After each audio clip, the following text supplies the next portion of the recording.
We're only 3 games into the season and we've already seen the benches cleared and 1 million runs scored. Reds baseball is back, and we got Mark Sheldon in the house to talk about it. Plus, wiped away 1 million tears thinking how great this is and how unbelievable it is. And he said, "You deserve it." Reds legend Johnny Bench did a selfless act, but little did he know he would be outdone by another selfless act, a story that hits you right in the feels by Caleb Noe. And things are getting ugly in Clifton. The head coach is sidelined, and we got legal teams involved. We'll tell you the latest on John Brannon.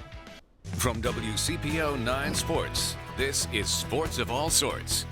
What up? Welcome to Sports of All Sorts. I'm Reggie Wilson. Hope everyone enjoyed a very happy Easter. Nick Castellanos is one of those players that you're glad to have on your team as a fan, but if your team is going against him, you probably can't stand him. He brought instant energy to opening week of Reds baseball, and if the next 159 games are anything like the first 3, buckle up because we're in for a wild, wild ride. Reds wrapping up against the Cardinals, going for the series win. We mentioned Castellanos. Well, he had himself yet another rock star game. 3-run blast in the 5th puts the Reds on top 4-1. Castellanos joins Ken Griffey Sr.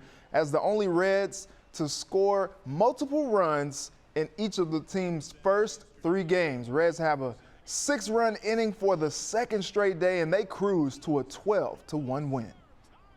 Our guys worked so hard last year, and the results didn't show up. So when it happens, a lot of good things can be built on that, the momentum, the confidence, and all that. So it is important, even though it's 3 games. All right, my first guest is Mark Sheldon, who covers the Reds for MLB.com. Mark, this Reds team is fun so far. 27 runs scored in the first 3 games, most since 1976. Any reason to believe they can keep up the bats? It's continuing a trend we kind of saw in spring training. You can't always tell what you're looking at in camp, but Nick Castellanos was probably the hottest hitter throughout the Cactus League time. Jonathan India had a nice spring, and now you're seeing that translate into the regular season, which is exactly what they were hoping for. It just feels like that lineup's a little longer. There's a lot more trouble, and maybe the most important sign isn't the home runs, but it's the fact that they're putting together singles and doubles and stretching innings and extending rallies. Those are all things they didn't do last year. Right now they lead the league in batting average and on batting average on balls in play. And last year they were dead last in both categories in the major league. So this is a good sign. Is it a little early to say this is going to happen the rest of the way? Yeah, yes, it is. But I think fans should be encouraged by what they're seeing because we didn't see it much last year. Nick Castellanos is fearless so far. He came into the year with a chip on his shoulder, certainly playing like it so far. How is he igniting the team? Yeah, he just has an intensity. I mean, Nick seems to be a different kind of dude, and he doesn't suffer fools too gladly, but he brings an edge to him, and you really did see that on Saturday. He gets plunked in the ribs by a 93-mile-an-hour fastball. The day after he hits a home run, he's mad, and then as luck would have it, the guy that hit him was on the mound when Nick scored on his wild pitch, and then he stood over, flexed up, and said, "Let's go." And Yadier Molina didn't like that. But that's kind of sometimes that's the things that fire up a team that, they can all kind of gather together and get each other's backs. And he had mentioned earlier, it's just a little different. Everyone knows each other a little bit more. The restrictions are loosened a little bit, and they're able to kind of get together and be more cohesive as a team. And you can kind of sense that the way they're playing together and just sort of having each other's back, so to speak. Yeah, and the pitching is holding up okay through 3 games. Do you think we can expect this to continue in the next series against the Pirates?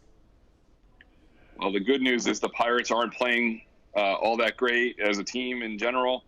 They lost one of their better players in Ke'Bryan Hayes. So we'll see. Jose De Leon's going up tomorrow, and kind of like Jeff Hoffman today, you don't exactly know what you're going to get, but the upside is fantastic. And if he can channel some of that, it could be a good day like it was for Hoffman. If not, it could be a long day. And They have Wade Miley after that, and he kind of okay spring. But what they really need is Castillo to kind of rebound from his lousy opening day, and they need Sonny Gray and Michael Lorenzen to join the rotation after they're done with their injuries, and you might get a better sense of where this rotation is. And the bullpen, they haven't used any really of their big guys at the back of Lucas Sims or Namir Garrett, and they've been doing pretty good with Sal Romano and TJ Antone today and CNL Perez. I mean, those are not the frontline guys, and it's looking really good. All right, Mark, we will just kind of be a little cautiously optimistic moving forward, but certainly fun right out of the gate. I appreciate you taking some time with me tonight. Thank you very much, Reggie. All right, any optimism for this upcoming season for Bearcats basketball seems to be fading every passing day. Coming up, John Brannen is now away from the program, and we still don't know exactly why.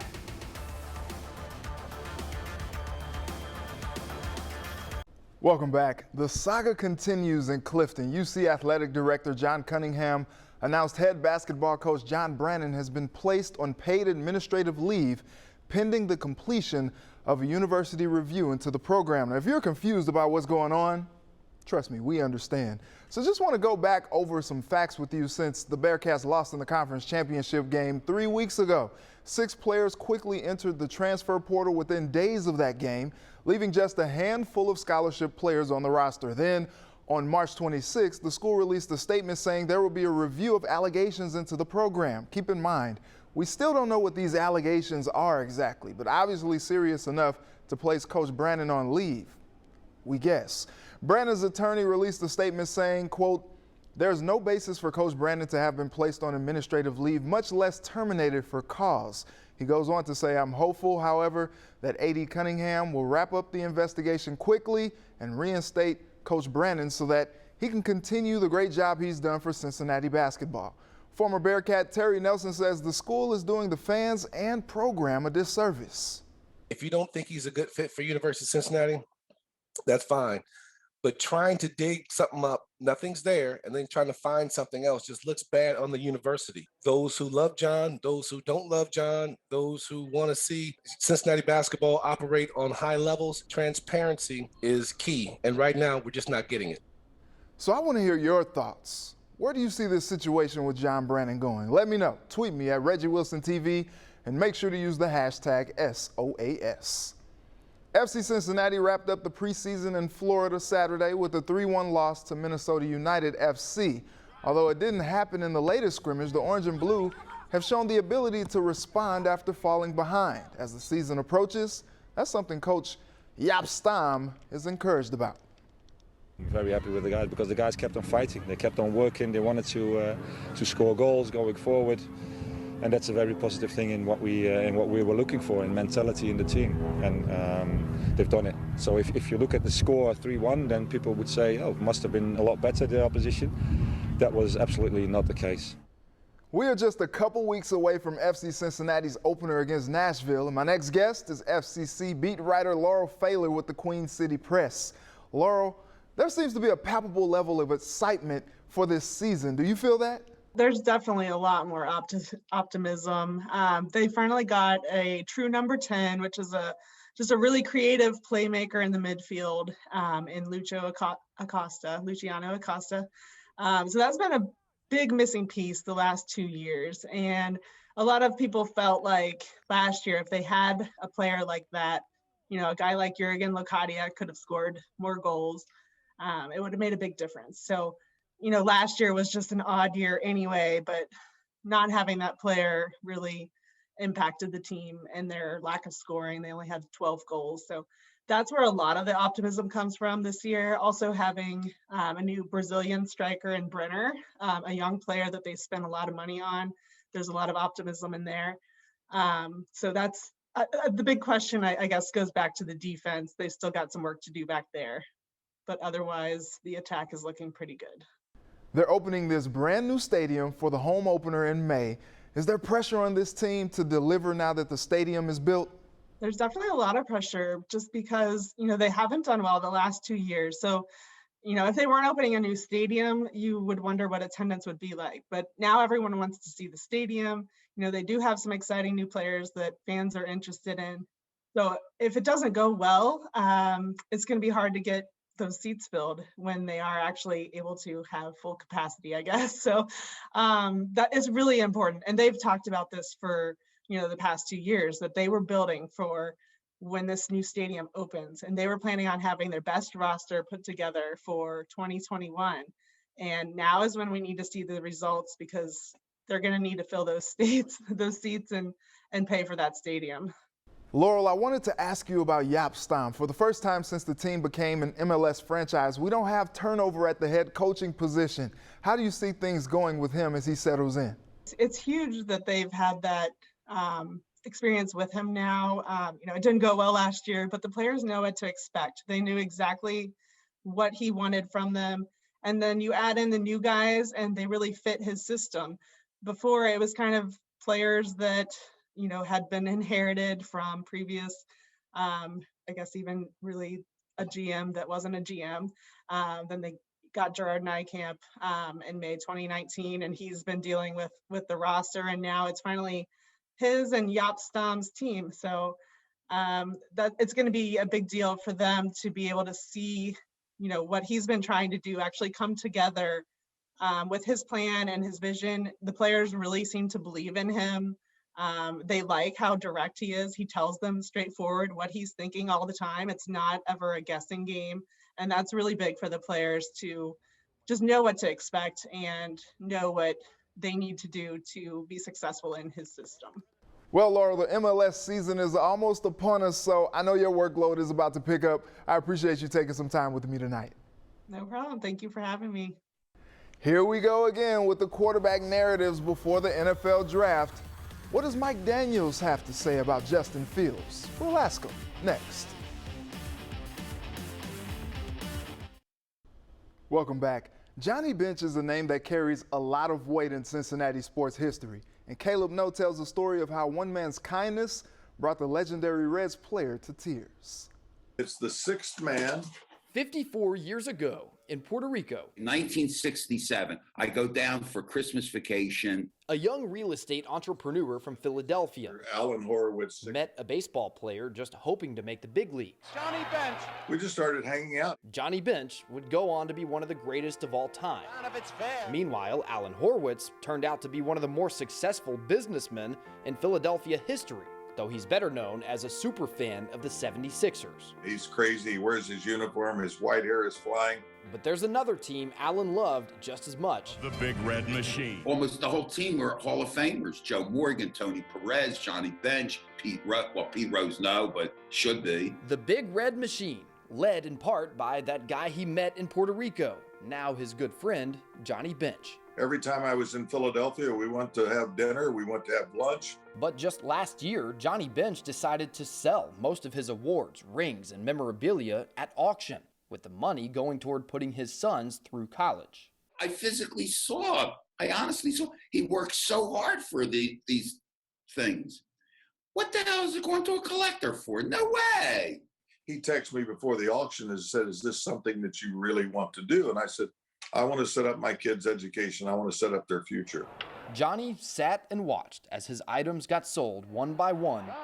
Both World Series rings, Gold Gloves, MVP awards, and more. All of it going to the highest bidder. Here's the minimum and here's what we think it'll be going in. Some of the items, though, were going for significantly more than expected. I had no idea. What Johnny didn't know was that the highest bidder was none other than Alan Horowitz. I said, I want the highest bid. That's all. I want the highest bid. I spent over $1 million. I would have spent over $2 million if that's what those items cost. Alan bought over $1 million worth of Johnny Bench memorabilia. It wasn't a question of money. Just to give every bit of it back to Johnny.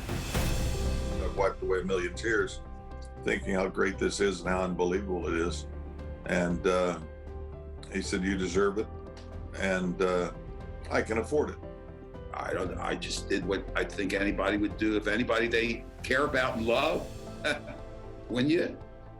And he is one of a kind. Thank you, Alan.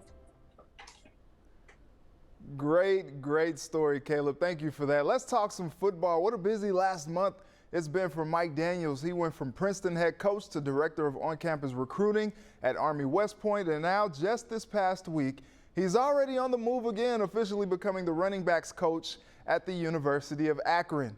And my next guest is none other than the man himself, Coach Mike Daniels, back with me. Coach, thanks for joining me. Well, that was fast. What made you leave Army for Akron? How did this come about? Well, I like to say it was God's doing. It was the good Lord just having opportunities for me. I knew I wanted to get back into the collegiate space, and Army reached out, and Jeff Monken is as good as you're going to find as far as a head coach, and it's a great program, and so that's what I had decided to do, to take an off the field role and use it as an opportunity to get back in the mix, learn, and in a space that I'm very good in. And so I got there, and the good Lord said, "Hey, I got something else." And Akron called. Their running back coach left and took a job at Tulsa in the middle of spring ball, and they were looking for somebody who had Ohio ties, was really good with relationships with young people, and then someone that they knew who could coach some football. So I kind of fit their profile, and I had some relationships. We had two former Vikings, Mike Jaden Horton and Juan Jarrett, there at Akron, and so there was a relationship built through the recruiting process. And so both the offensive line coach and the offensive coordinator, I had previous relationships with, and obviously dealing with the head coach when you take multiple kids, the head coach actually usually comes down to visit the school. And so it was a match. Very excited. My family's very excited. I get to grab my own room. I could be able to coach the running backs, a group that's very talented, a good group, good kids. And I'm back in Ohio. You know, the air is just smell a little better in Ohio to me. So it's a great opportunity. Very excited. Thank you. I appreciate that. All the support from people in Cincinnati and people that tune in to Channel 9. And so thank you all for all the love and support, because I'm very excited, and I'll be able to recruit Cincinnati. So I'll be here as much as I can. It's a 3-hour drive. So all those local recruits, you once the dead period ends, you come on up. Well, we definitely feel your excitement and wish you well in Northeast Ohio. I wanted to ask you about Justin Fields. You coached Paris Johnson, who just finished his freshman season at Ohio State. So I know you watched a lot of Buckeyes games. Fields has shown a lot of the intangibles, but now you see the narratives about his character and work ethic that you only see with black quarterbacks. Based on what you know and have seen from Fields, what are your thoughts on this whole situation? It's hilarious to me, and it's unwarranted. And usually you have things happen where you get media, you get people in front office. It's a game. You know, they're trying to the media, they have to have hot takes for people to watch and listen, and they have to have some sort of debate, because if not, then it would be just boring talk. They'll go through the top guys. And so I think part of it is just strategy of getting views of being controversy. Controversy breeds chaos breeds ratings. And so that's just, I think, some of that. And also when you think of the GMs, they're positioning because they want certain guys to fall and drop. And so they'll help with some of the narratives for a guy who may, for them, it's all a game. And really they're trying to put themselves in a position where, if I'm sitting at number 8 and I got a friend in the media and I can spit, some garbage to that person to be sure, at least have a chance for that person to drop in the 8th, where, really they should be in the third pick overall. They may have the opportunity to drop in the 8th. So it's some cat and mouse game going on. It's a $1 billion industry. And so that's what you get when you're talking about dollars and cents and people trying to keep jobs and make money. And so, but what I know about Justin is the total opposite of that narrative in terms of great teammate. He is a kid of very high character, great parents. He's a kid that's a leader. His teammates love him. He's tough as heck. He's a kid that's always doing the little things. He's not a kid that you got to worry about him hanging out and making bad decisions. He's a kid that's going to be about family, be about studying the game, be about his teammates. And so he's going to go with one of those first 4 picks in my opinion. And if he drops to 3rd and 4th, he'll be playing in the playoffs as a rookie. That I believe. Ooh, bold statement. I'm here for it, though. Coach, always a pleasure. Told you I'd still grab you when I could. Thanks again for coming on. I appreciate this, man, and anytime, and look forward to getting back on. You do a great job. And so just let me know. I appreciate you. And go Zips. Zips got a good one. All right, we'll be right back to wrap up the show. Welcome back. Well, it's been real. It's been fun. It's been real fun, but we got to go. I'd like to thank my guests Mark Sheldon, Laurel Pfahler, and Mike Daniels for joining me tonight. And thank you to my village who helped me put this all together on this Easter Sunday. Thank you for watching. Let's do it again next Sunday. Until then, have a good night and a very blessed week.